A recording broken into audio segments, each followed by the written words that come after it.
Hey bees, I'm Marie from Humblebee and Me, and today we are blending up a gorgeous batch of what I am calling Rose and Honey Rich Cream Cleanser. So this formulation was inspired by a query from one of my patrons. Thank you so much for your support and this really neat idea. She sent me a link to a Lush facial cleanser and asked if I had anything similar to it. And upon looking at the Lush product, it was really just a lotion. But it was a lotion that was marketed for use as a facial cleanser. It looked like it had quite a large oil phase from looking at the order of the ingredients in the ingredient list, but it didn't contain any kind of foaming surfactants.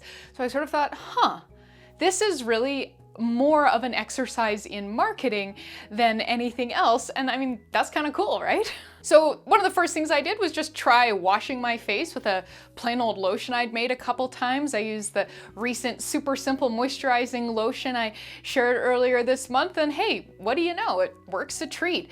And of course it does, because there's already an emulsifier in there to hold it together. And so you can work it up with more water and massage it into your face, or you can massage it into your face right away without mixing it with any water first, and then you can either work some water in there, or you can take it off with a damp cloth. Works an absolute treat, super gentle, and a really versatile product. So what makes this different from a lotion? Basically nothing. I have made it a lot richer than I would make a lot of leave-on lotions because I tend to like sort of less rich, sort of faster absorbing products, but that's literally it. Because it does have quite a large oil phase, it is really quite thick and quite rich. So I'm not sure I would love this on like my face or my hands, especially if it was sort of during the day when I knew I would be touching things like my phone and paper and leaving sort of fingerprints on everything. But you can absolutely use it as a lotion. It is maybe a little tackier than you might like for a lotion because it's got a fairly high concentration of vegetable glycerin in it.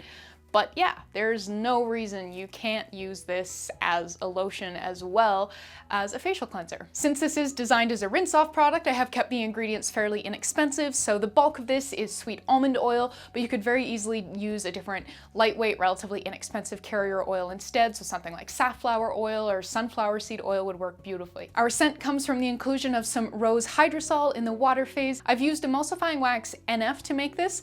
You could use different emulsifying waxes, but you won't be able to use Emulsify SCG as the oil phase in this formulation is too large for that particular emulsifying wax. But for more details on substitutions, scaling, shelf life, where to buy ingredients, and a whole lot more, please make sure you are reading the partner blog post, which is linked in the description box below. Well, come on, let's get started. We'll begin by combining the ingredients for our heated water phase in a small heat-resistant glass measuring cup. In this measuring cup, I already have 16.5 grams of distilled water. To that, I'm going to add 10 grams vegetable glycerin, 25 grams rose hydrosol, and 3 grams honey.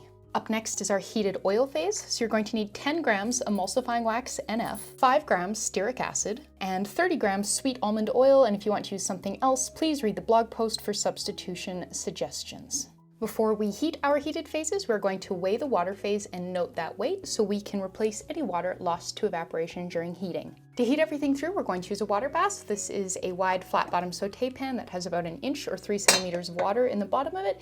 And I'm going to go put this on the stovetop over a medium heat for about 20 minutes to melt everything in the oil phase through and to bring both phases up to the same temperature.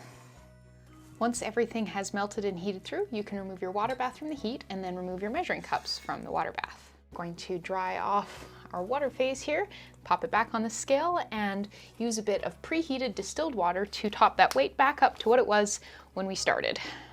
I'm going to pour the water phase into the oil phase. Give that a quick stir to get things to start incorporating, and then we're going to grab our immersion blender and blend this. So we're going to start with a few short blends before working up to a full-time buzz.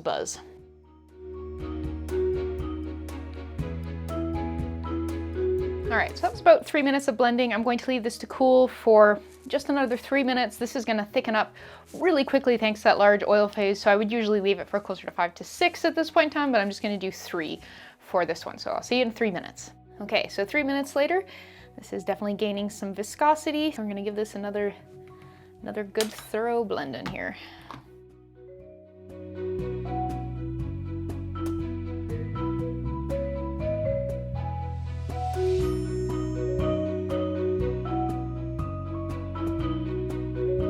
right, so that was about another 3 minutes of blending, and I did stop a couple times to scrape down the blender as well with this spatula. I'm gonna leave that to cool for another 3 minutes, and then we will come back and blend it some more. All right, it has been another 3 minutes, and that is getting gorgeous. Ooh la la. Okay, I'm gonna blend this some more. So at this point in time, this is really thick. I am still blending it, but I want you to know that when you see me picking the blender up and putting it back down again, the blender is off when I do that. I've got it in here, blend, and then kind of pick it up, stamp some product back down off the sides of the measuring cup, and then blend again, and sort of so on and so forth. So I'm doing that to avoid pumping a ton of air into this.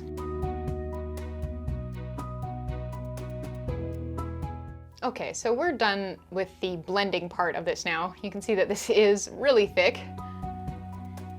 Super, super gorgeous, thick, rich, glossy consistency.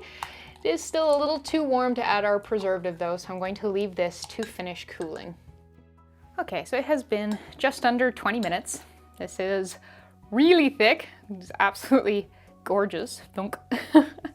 And the outside of the measuring cup is sort of barely warm, so we are ready to incorporate our cool down phase. For this one, our cool down phase is just our preservative. We're going to need 1/2 gram of liquid germall plus. So I'm going to start by transferring a scoop of the cleanser into this little dish, and we'll tare the scale, and then we'll add 1/2 gram of liquid germall plus. And then we can take that off the scale, and we're going to whisk until this is totally smooth. And once that's totally smooth, we'll transfer it back to the parent batch and stir it in.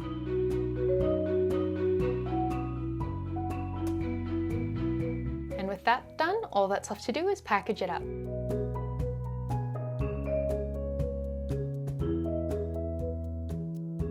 So what I find is really useful when you're filling a container like this with something as thick as this product is giving it a wrap on the heel of your hand, on kind of the fleshy part of your hand, to force it down into the jar. And for a bit of a use demo, we will use up what is left in the measuring cup here. So we get a little bit of water in there.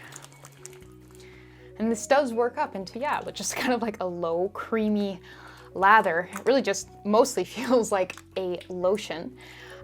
But thanks to the emulsifier in there, which is a big part of it just being a lotion, it rinses off really beautifully as well. So it's a very lovely, gentle cleanser. And there we go. So we just made a really luscious rose and honey rich cream cleanser. If you'd like to learn more about this formulation, please make sure you are reading about it in the blog post, which is linked in the description box below. There you'll find a lot more information on substitutions, scaling, shelf life, where to buy ingredients, and a whole lot more. So thank you so much, and I'll see you next time.